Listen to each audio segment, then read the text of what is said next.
Thank you. Dan Gross has been at the scene all day, talked with a number of people living there. As well as one business owner whose restaurant was destroyed in that fire. Dan joins us now live at the scene. Dan, what do you have for us at this hour?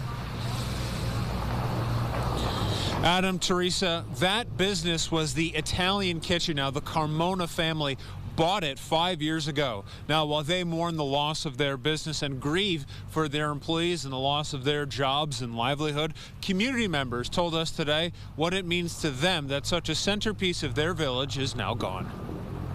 Last night, a fire in the town of Ovid ripped through a prominent commercial and residential part of town right on Main Street.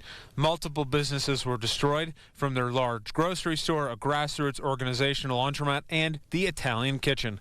Ron and Connie Carmona, who also own the Seneca Coffee House, bought the business 5 years ago. It was a good place, beautiful place to be. Yeah. My employees are the best workers in the world. They tell me they noticed the fire starting at 6 p.m., seeing smoke coming out of the top apartments.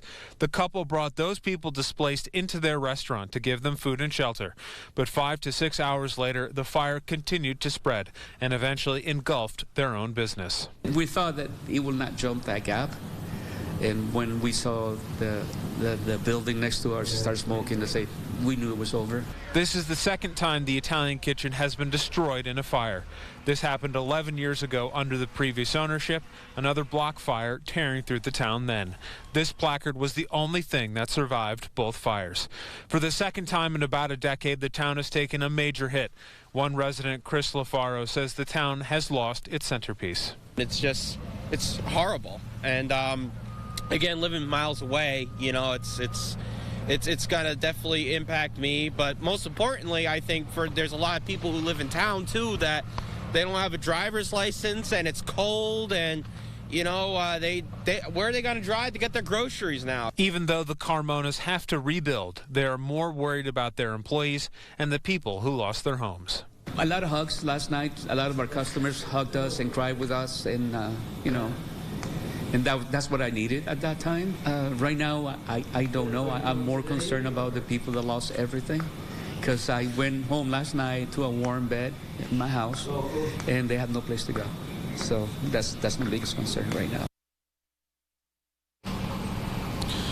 The Ovid Federated Church will be accepting donations at their food pantry and the thrift store that is in that same campus. Now, if you're at the Municipal Hall, they've been handing out donated food and warm items for you all day as well.